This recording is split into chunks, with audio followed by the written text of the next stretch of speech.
माणसं मला करून अवतार म्हणतो मी कपटी आहे. म्हटले हो. अगं मी काय लपवलं तुझ्यापासून? म्हटले तुम्ही सगळं सांगितलं, सगळं सगळं. राहिलं काय? म्हटले ती एक नाही सांगितलं. काय? ती मुंडमाळ कोणाची आहे गळ्यातली? शंकर म्हणले तुझीच आहे. माझी? म्हटले हो. म्हणजे सगळे मुंडके दिसतात ते माझे? हो तुझेच आहेत. इतकी वेळ जन्माला आली का? म्हणले हो. आणि तुम्ही का रामदेव बाबा च्यवनप्राश खाल्ला काय? का तुम्हाला जन्मच घ्यायचं काम नाही?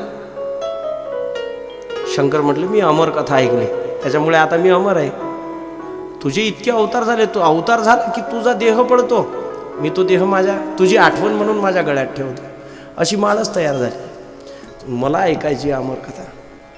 मला आता हे मरत बसायचं नाही, मला अमर व्हायचं आहे. शंकर म्हटले एक नियम आहे. काय नियम आहे? मी कथा डोळे बंद करून सांगेल, पण सावध तुला राहावं लागेल. ही कथा कोणी ऐकता कामा नाही. कथा ऐकण्याचे नियम आहेत. कथा उंचावर बसून ऐकता येत नाही. 1 2 मागं बसून कथा ऐकता येत नाही.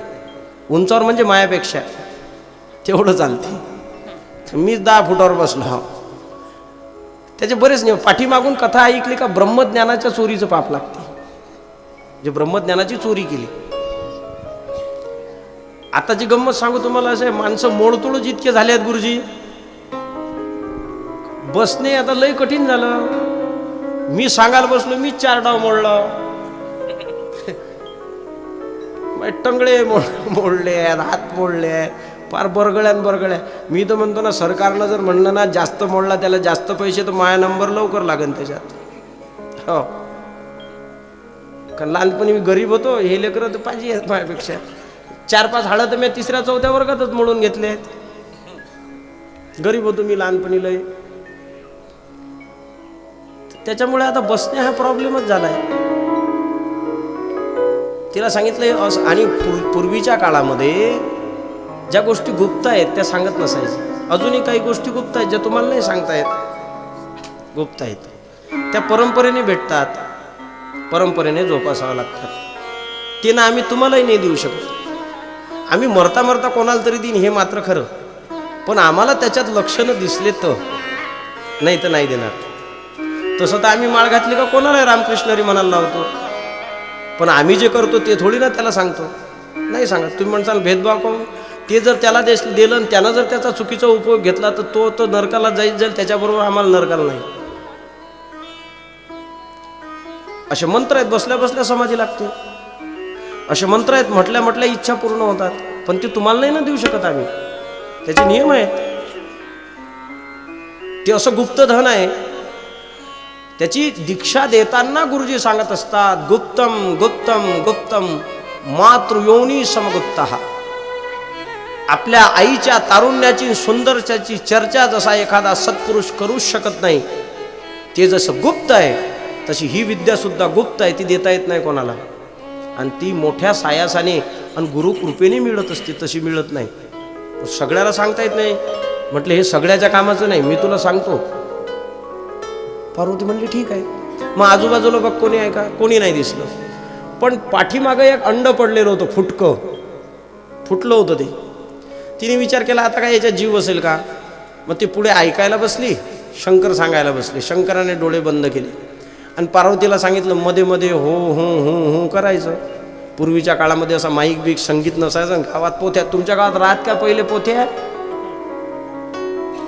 राहत होत्या का पहिले? पोथ्या श्रावण महिन्यात जुने लोक हो म्हणा का सरे यातलेच होते. एखादा तर सद्भाविक असेल का श्रावण महिन्यात नामदेव महाराज राहत असेल ना पहिले तुमच्या तरुणपणात, पोथी सांगत असेल ना एखादे गुरुजी. माझ्या गावात सांगत होते डॉक्टर, एक रिटायर डॉक्टर होते. मग काही नाही, शेवटी पोथी सांगायचे. आणि माझ्या गावात एकच बुटी म्हणलं पोथीला आवर्जून जायची. तशी नाही जात होती, एवढा रू घेऊन जायची कापसाचा आणि वाती करायची. काही नाही, बोवा थांबले, अशा प्रकारे गळगळा आवाज झाला. ते म्हणे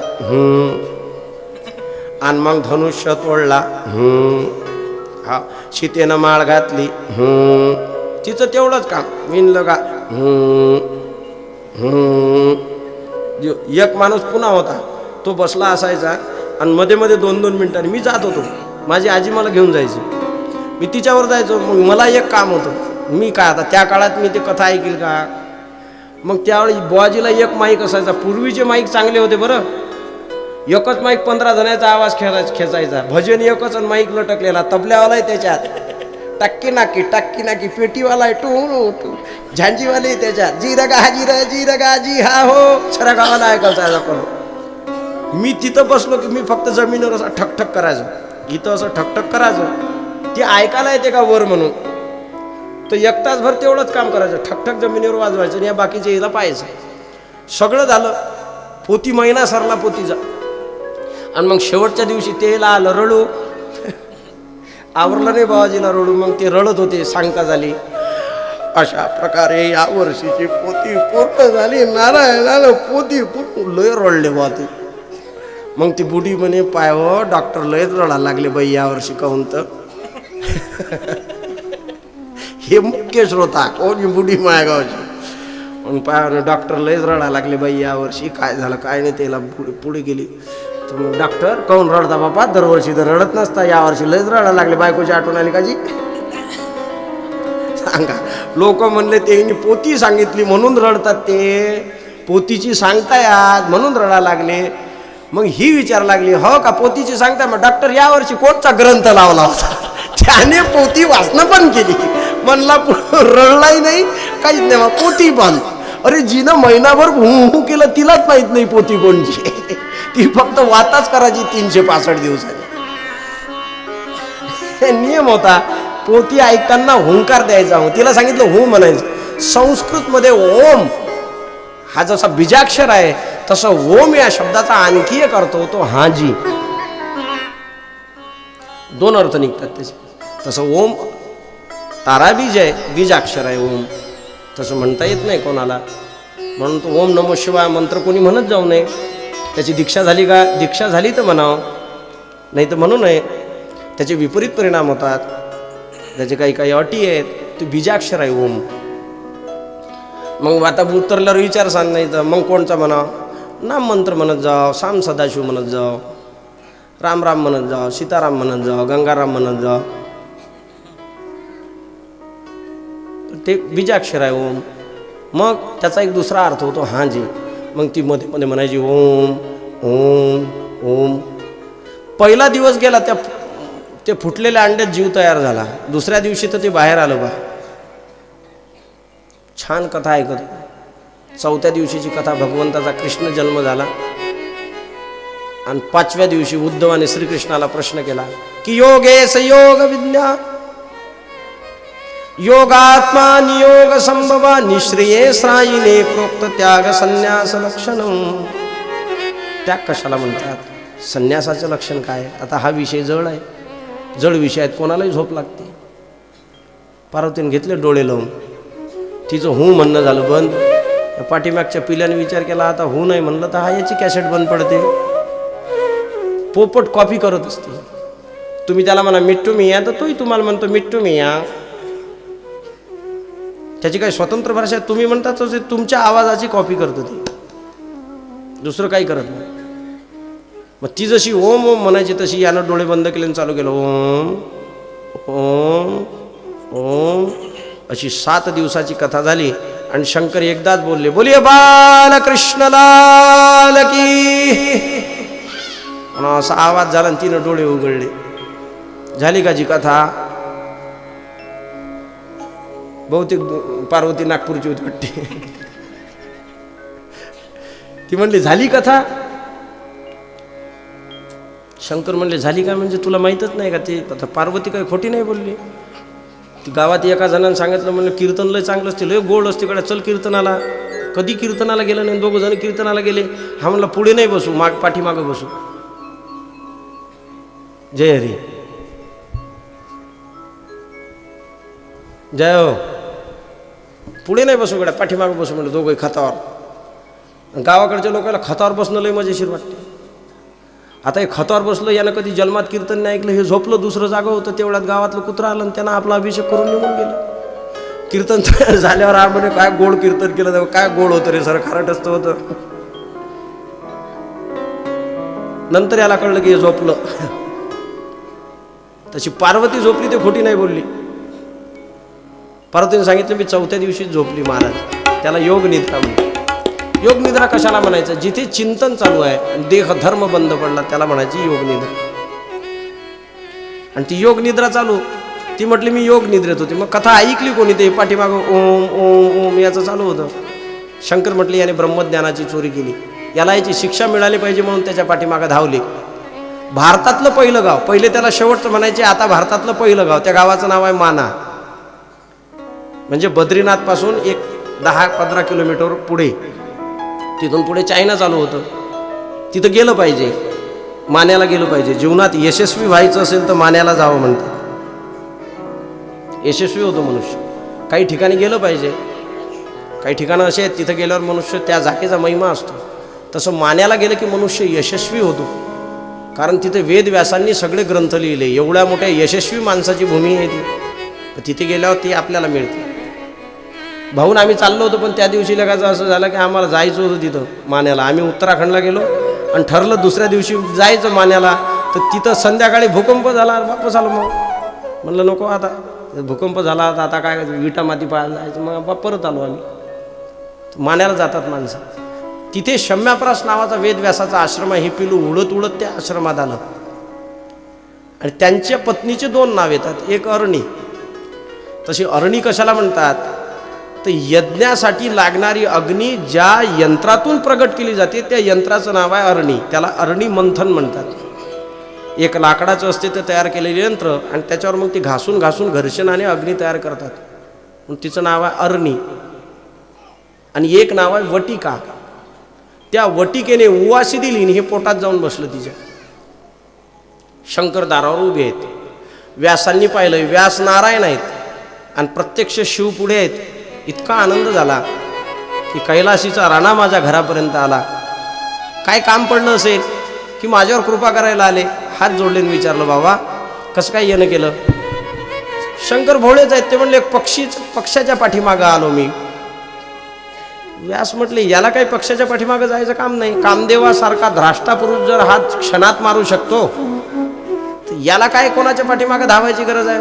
ज्या अर्थी पिल्याने याला पळवलं तर पिलू काय साधन आहे? याच्या पुढचं आहे. म्हणजे पिल्याने केलं काय? म्हणजे त्याने अमर कथा ऐकली. म्हणे बाबा त्याने जर अमर कथा ऐकली असेल तर ते मरणार आहे का आता? मग एक काम करा, तुमचं तेज त्या पिल्यामध्ये उतरवा. असं म्हटल्यानंतर तिथून पुढे भागवताची एक मर्यादा सुरू झाली की ज्यांनी भागवताची रचना केली ते वेदव्यास नारायण स्वरूप आहेत. आणि ज्यांनी शुकाचार्यांनी ज्या परीक्षितीसाठी भागवत सांगितलं ते परीक्षिती शिवस्वरूप आहे. आणि हरिक्षमते करोमिती या न्यायाने 12 वर्ष आईच्या गर्भात राहिले.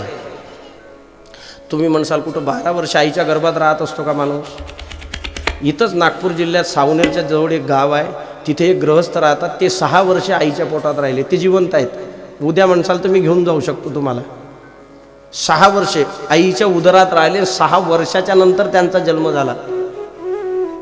ते मी पाहिले. हे मला त्यांनी सांगितलं. महाराज म्हटले मी 6 वर्ष आईच्या गर्भात राहिलो. म्हणलं तुम्ही हाफ शुक, 12 वर्ष राहिले असते तर फुल शुक. ती आई एक दिवस ती वेदध्वनी ऐकायला आली. तर ती आई म्हटली माझ्या पोटातलं बाळ ना वेदाचं उच्चारण करते.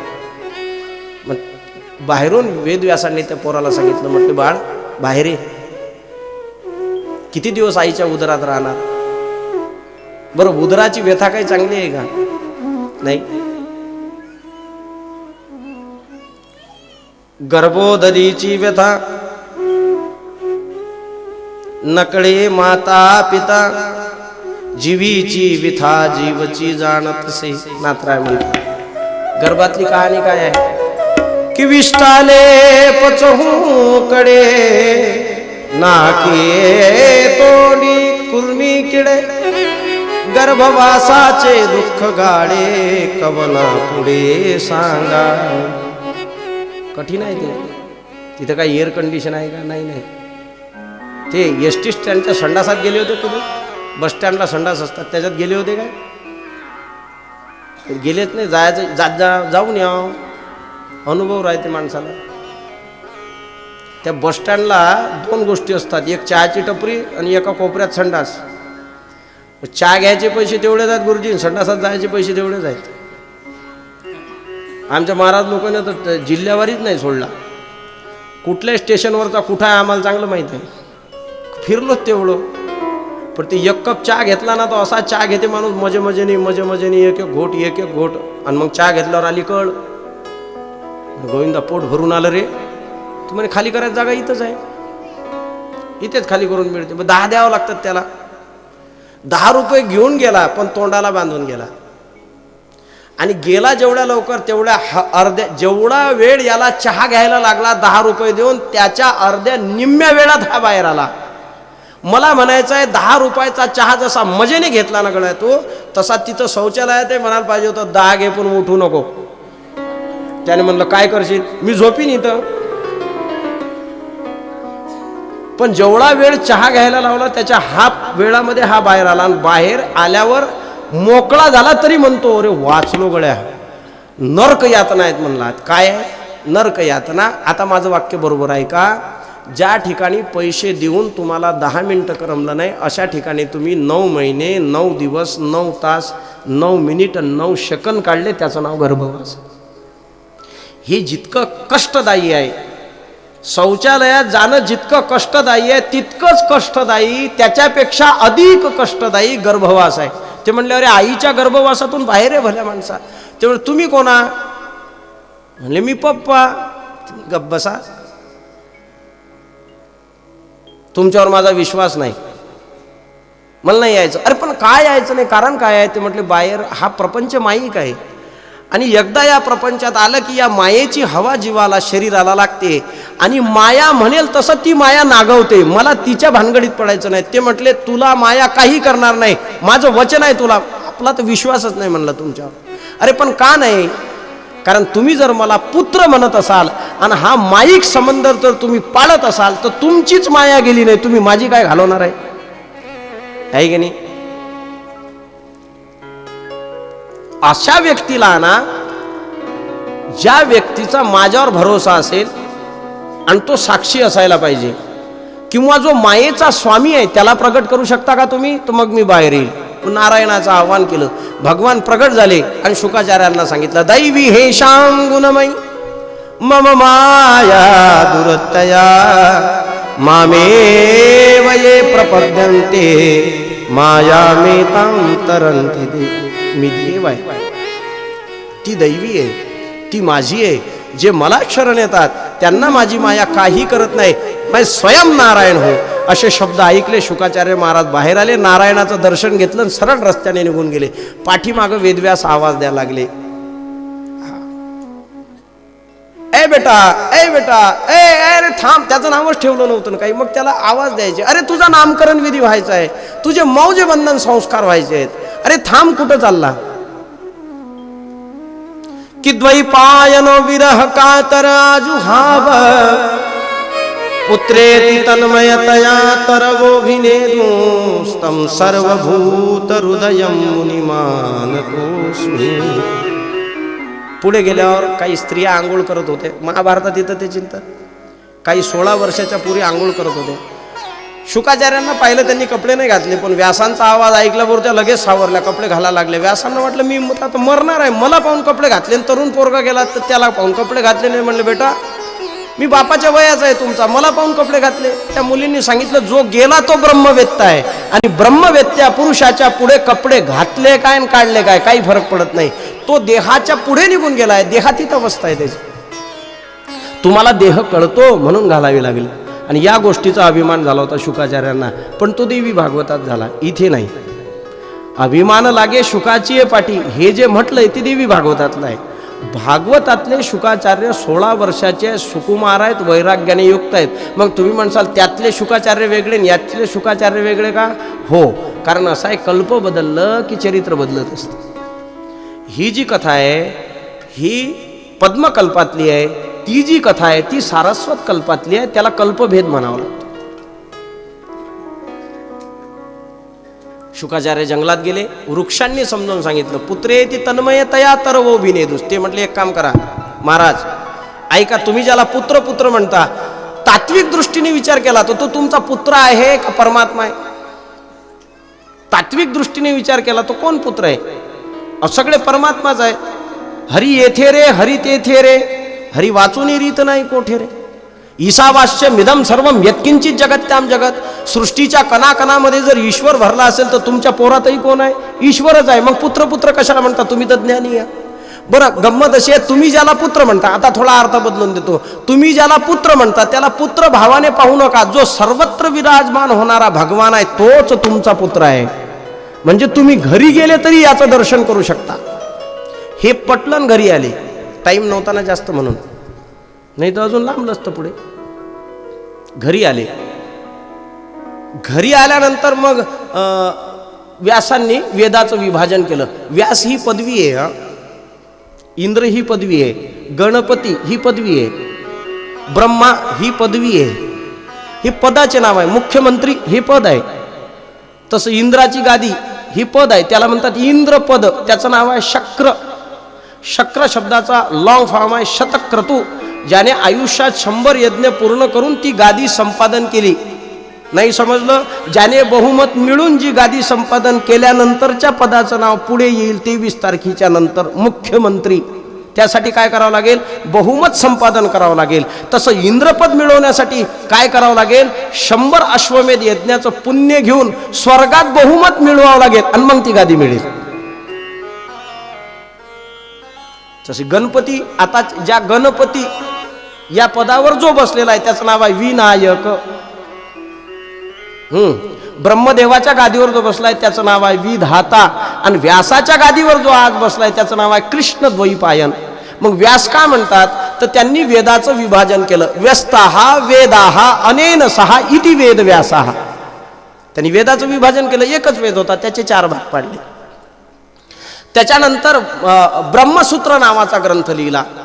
ब्रह्मसूत्रात काय लिहिलं? चेतन ब्रह्म जगत कारणम. या जगताचं कारण काय म्हटले? ब्रह्म कारण आहे. हे लिहिण्यासाठी ब्रह्मसूत्र नावाचा ग्रंथ लिहिला. त्याच्यानंतर पंचम वेद महाभारत लिहिलं. लोक आपले वाचत नाहीत महाभारत. कोणी सांगितलं काय कळत नाही. लोक म्हणतात महाभारत घरात ठेवू नका, महाभारत होते. बरं, नाही ठेवलं तेव्हापासून काय रामायण व्हायला लागलं काय? कोणाचा राम्या आज्ञाधारी निघाला आणि 14 वर्ष वनवासाला गेला? अहो कौशल्या माय, सांगा ना मला तुम्ही.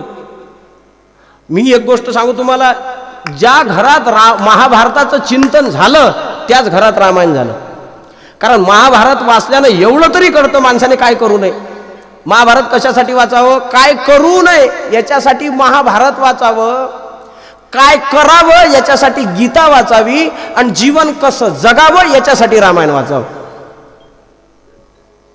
काय करू नये, काय करू नये, आपली बायको जुगारावर लावू नये, एवढं शिकण्यासाठी रामायण महाभारत वाचावं. सज्जन आणि दुर्जनाच्या संगतीत बसून जुगार खेळू नये. आपली भावकी जरी किती गोड बोलत असली तरी आपण सावध राहिलं पाहिजे. हे शिकण्यासाठी काय आहे, रामायणातला आणि भागवतातला एक थोडा, महाभारतातला रामायणातला एक थोडा फरक सांगतो तुम्हाला. कालाचा फरक काय आहे. राम काळातही एकाच गादीसाठी भांडण होतं.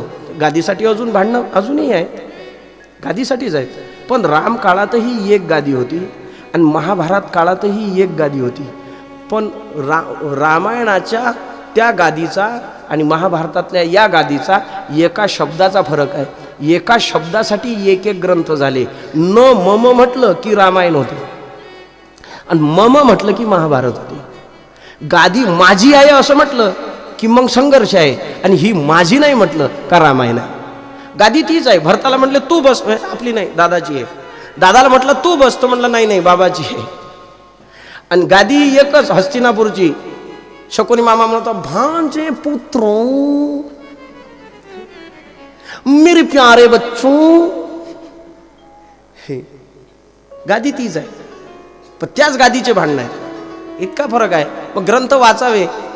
असा आहे, महाभारताचं स्वतंत्र चिंतन करणारा मनुष्य जीवनामध्ये विजयी होतो. वरदान आहे त्याला. जसं ज्ञानेश्वरीला वरदान सांगितलं मी तुम्हाला, ज्ञान होय मुडा अतिमूर्खत्या दगडा. हे जशी ज्ञानेश्वरी ग्रंथाची फलश्रुती आहे तशी महाभारताच्या अध्ययनाची फलश्रुती काय आहे. महाभारताच्या अध्ययनाची फलश्रुती आहे मनुष्य जीवनात पराजित होत नाही, अजय राहतो. ते महाभारत लिहिलं. त्याच्यानंतर उपनिषद लिहिले, जवळजवळ 108 उपनिषद होते आपल्याकडे. कठ, केन, मांडोग्य, छांदोग्य, ऐतरीय, तैतरीय, बृहदारण्य, कलिसंतरण आदी करून 108 उपनिषद होते. नालंदा युनिव्हर्सिटी जळली, त्याच्यात बरंच गेलं. जी युनिव्हर्सिटी आता बांधली ना, प्रधानमंत्र्यांनी ज्या युनिव्हर्सिटीचं उद्घाटन केलं, ती नालंदा युनिव्हर्सिटी या जगातली पहिली युनिव्हर्सिटी होती जिची ग्रंथसंपदा इतकी मोठी होती का ती पेटवली, त्याच्यानंतर 6 महिने ती जळत होती, तिची आग विझली नाही. त्यात ग्रंथ किती असतील विचार करा.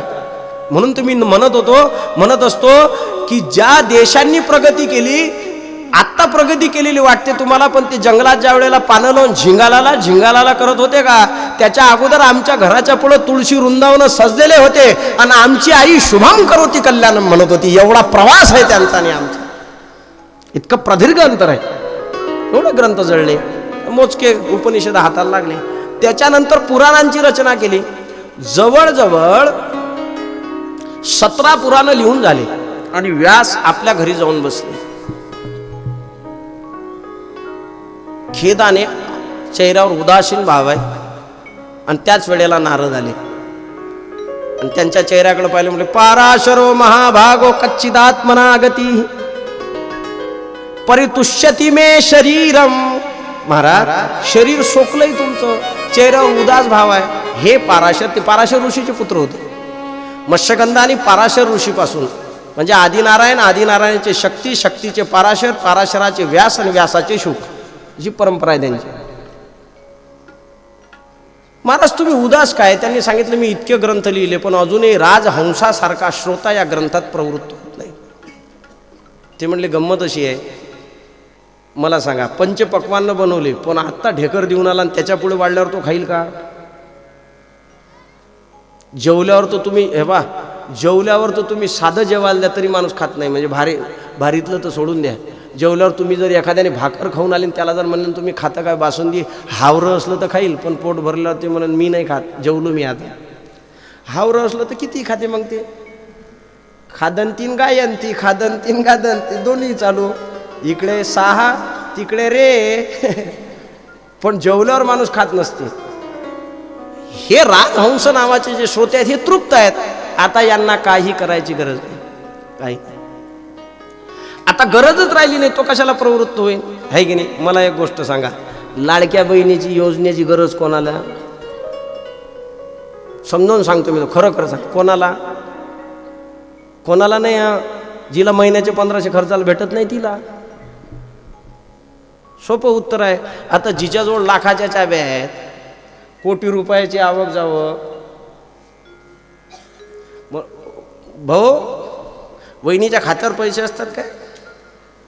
हो म्हणतात. तर वहिनी जाईन का 1500 रुपये घ्यायलासाठी? ओ माय लाडकी बहीण, काय गरज आहे? मोबाईलमध्ये कोटी रुपये पडले आणि काय करावं त्याचं 1500चं? होते काही. पण असं आहे, ज्याला गरज आहे तो जाईन. मग तसंच ब्रह्मज्ञानाची गरजही ज्याला आहे तो जाईल ना, ज्याला गरजच नाही तो काय जाईल त्याच्यात? ते म्हणले एक काम करा, असा ग्रंथ लिहा जो वाचणाऱ्याला आनंद देईल आणि लिहिणाऱ्याला आनंद देईल. म्हणजे तुम्ही लिहिसाल तर तुम्हाला लिहिण्यात आनंद आला पाहिजे ना. आपण लिहिलेली स्क्रिप्ट, हसले व तासा-दीड तासानं का होईना पण हसले. आपण लिहिलेली स्क्रिप्ट पहिले आपल्याला आवडली पाहिजे, म्हणजे मग लोकांना आवडत असते. सांगतानाही आपण जे बोलतो ते पहिले आपल्याला आवडलं पाहिजे, मग जगाला कळत असतं. गातानाही पहिले आपल्याला आवडलं पाहिजे, मग जगाला आवडत असतं. हा नियम आहे. तुम्ही लिहिलं सगळं तुमचं तुम्हालाच नाही आवडायला लागलं, भाषण आपणच द्यायला लागलो, आपणच लिहिलं 8 दिवस जागे झाल्यावर मग आपला देश पाठ करून ये, पाठ कर, थांब, बोलू नको. आपल्याला तर जमलं पाहिजे का नाही? हा, तर तुम्ही लिहिलं, तुम्हाला पहिलं समाधान मिळू द्या, मग जगाला कळेल नाही कळेल. अर्थ तुझा. म्हणून एक तुकडोजी महाराजांचं भजन आहे, ते एकदा बसले ते कोणीतरी गायक होता मोठा, ते म्हणले गायका म्हण गाणे आपुले, अर्थ तुझा तुलाची कळू दे. पहिले तुला कळू दे तू काय म्हणतो तो. हां, तुलाच जर कळत नसेल तर मग काय? तुम्ही जे लिहिलंय ते तुम्हाला कळलं पाहिजे. मग काय लिहू आता? मग भागवत लिहा. मग मला तर माहीत नाही ना. म्हटले चिंता करू नका. मग चतुश्लोकी भागवताचा उपदेश केला. म्हटले मला ब्रह्मदेवाने जे सांगितलं म्हणजे आदिनारायणाने ब्रह्मदेवाला सांगितलं, ब्रह्मदेवानी नारदांना सांगितलं, नारदांनी व्यासांना सांगितलं, आणि व्यासांनी शुकाचार्यांना सांगितलं, आणि शुकाचार्याने परीक्षितीला सांगितलं. या दोघात झालेला संवाद सूत महाराजांनी सांगितला शौनकादिक ऋषीला. त्या दोघाचं जे शिल्लक राहिलं ते मी तुम्हाला सांगायला लागलो. अशी परंपरा आहे ती. आणि मग तिथून पुढे ते लिहिलं. लिहिल्यानंतर लिहायचं कोणी? गणपती बाप्पाला बोलावलं.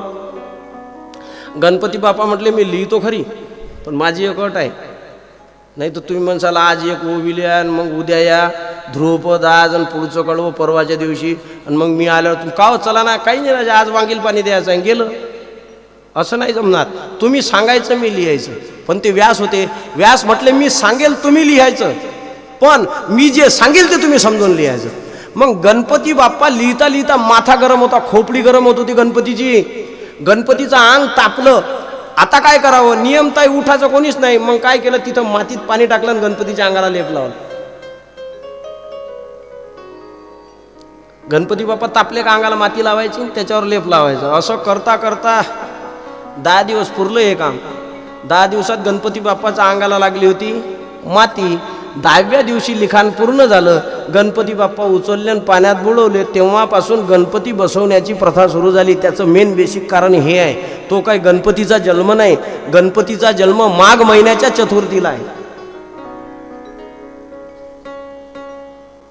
माघ महिन्याच्या चतुर्थीला गणपती. मग हा बसवतात का? ते महाभारत लिहिलं त्यावेळेला गणपतीचं अंग तापलं होतं म्हणून त्याला पाण्यात टाकलं होतं.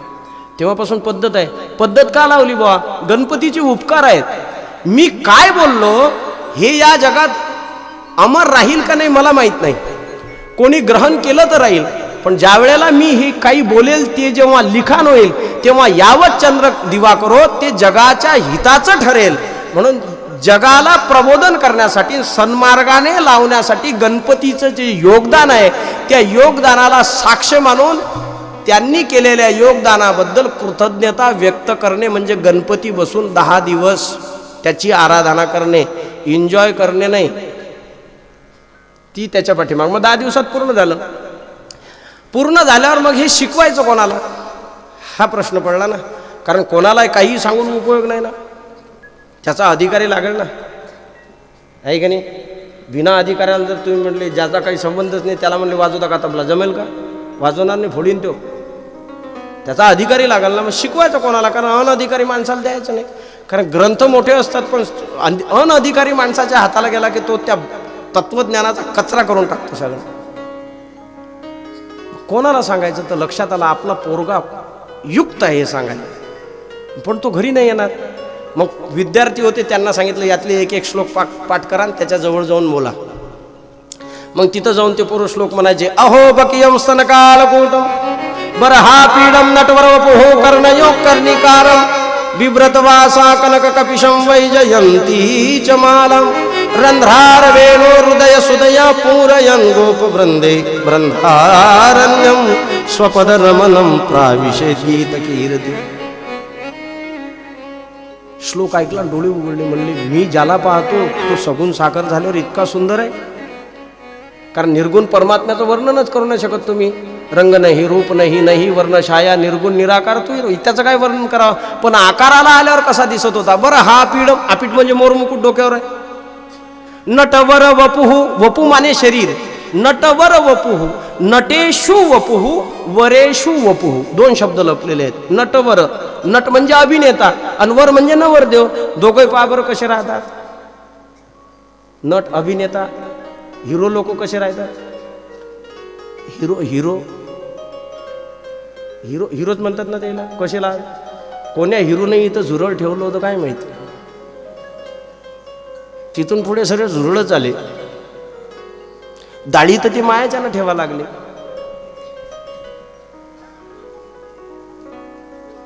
त्याच्यानंतर फाटका पॅन्ट कोण्या हिरोनं घातला काही कळलंच नाही.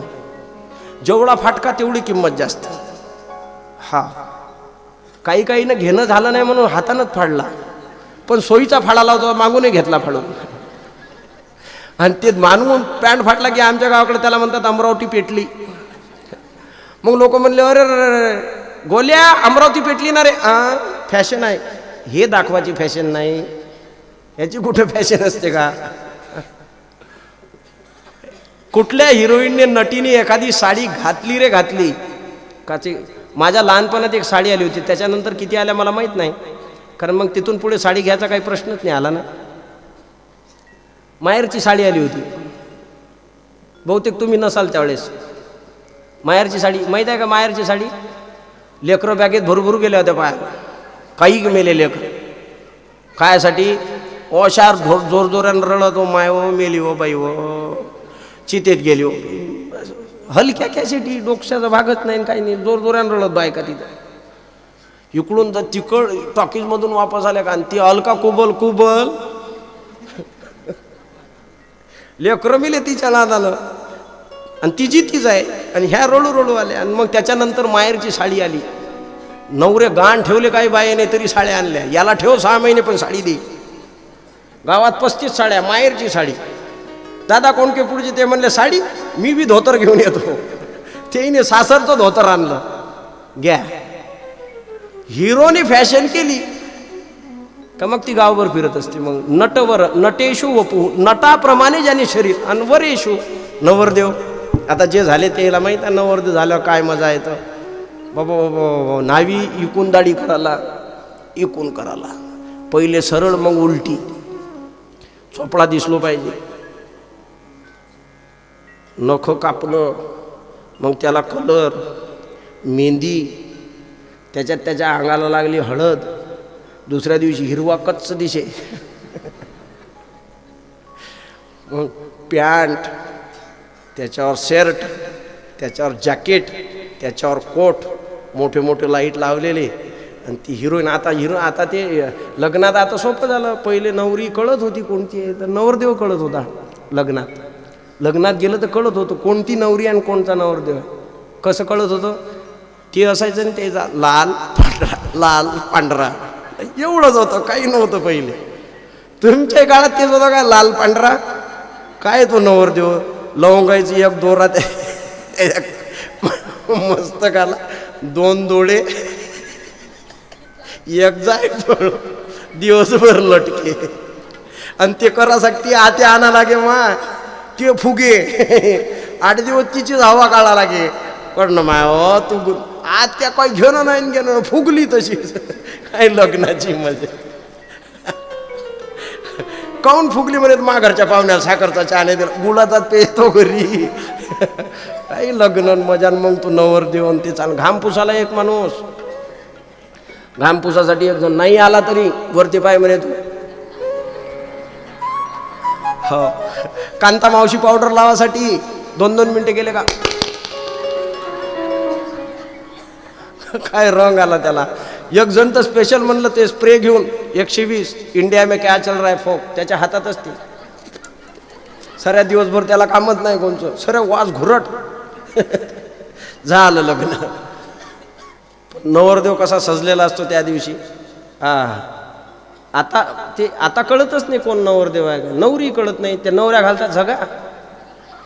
बरं झगा काही एकटील नसते, साऱ्या 5-25 झगे घालून असतात त्याच्यात. ते पुढे पुढे चलते, 2-4 झग्याला तिच्या पाठी मागत. त्या धुपटात काय वयकाला तू कोणची नवरी आणि कोणची नाही, सऱ्यासारख्या. पहिले नवरदेवाला फेटा, आता निम्म्या वरातीत फेटा. हो, नवरदेव काय चोपडे राहील त्याच्यापेक्षा तर त्याचा लांडगा चोपडा असते. तोच मेकअप करून बसला असते, कारण त्या लांडग्याला माहीत आहे जमलं तर इथंच जमन, नाही तर आपल्याला बाप दादाच्या संपत्तीवर तुकडा टाकणे नाही कोणी. तो त्याच नादात असतो. तुम्हाला कळतं का लांडगा? लांडगा माहीत आहे का तुम्हाला? तुमच्या इकडं नवरदेवाच्या बरोबर असते त्याला काय म्हणतात? नवरदेवाच्या बरोबर असते करवला. आणि इकडे जर तुम्ही गेले यांच्या भागात, तुमच्या भागात काय म्हणतात? सोकोन्या. सोकोन्या म्हणतात. आमच्या भागात म्हणतात लांडगा. शोधून नाव ठेवलं, कारण लांडगं काय असते? लांडगं कसं असते? लबाड. तसं हे नवरदेवाच्या बरोबर आलेले असते, लबाड असते. काही कुटाणा करून ठेवून सांगता येत नाही. बरेच लांडगे गेले, त्यांनी तिथं कुटाणा केला, मार नवरदेवानं खाल्ला. राहिला सत्यनारायण, हिरवा होऊन घरी आला.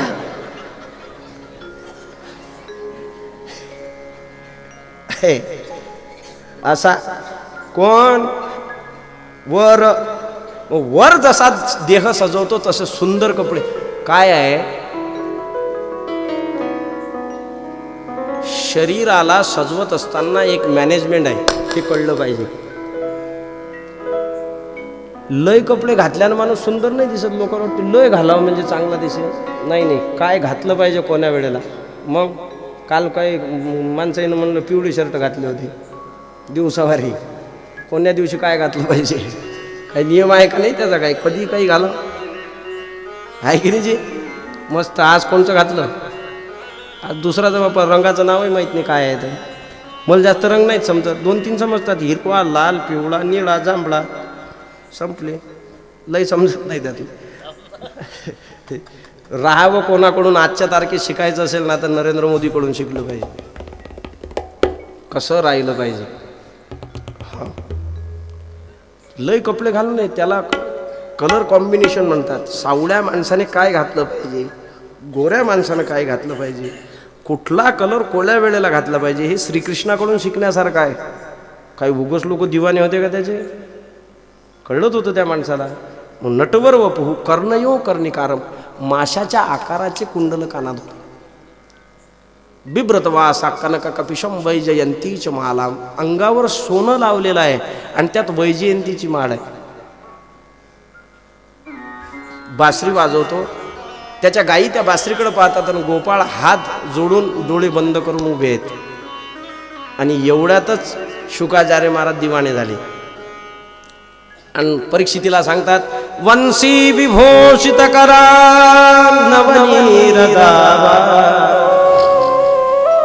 पितांबरा दरुण बिंब फलादरोष्ट, पूर्णेंदु सुंदर मुखादर विंद नेत्रात्, कृष्णात् परम किमपि तत्त्वमहं न जानामि.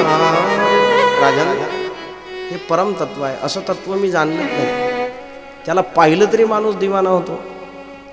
त्याला पाहिलं तरी. बरं, ज्यांनी नाही पाहिलं ते दिवाने झाले. मीराबाईने श्रीकृष्णाला थोडी पाहिलं होतं, तरी ती मीराबाई म्हणते ना.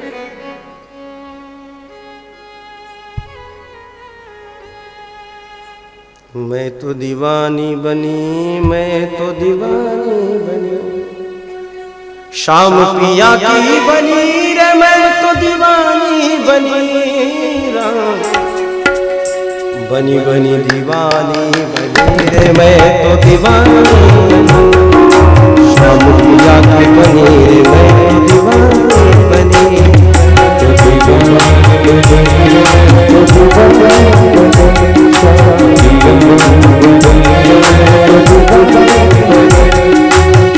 दीवानी बनी रे, मैं तो दीवानी बनी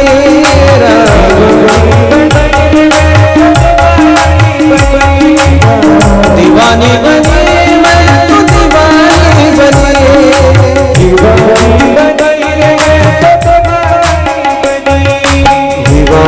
बनी रे, मैं तो दीवानी, शाम की बनी, मैं तो दीवानी,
जाने. घरी आले म्हटलं पप्पा मला भागवत शिकायचं आहे.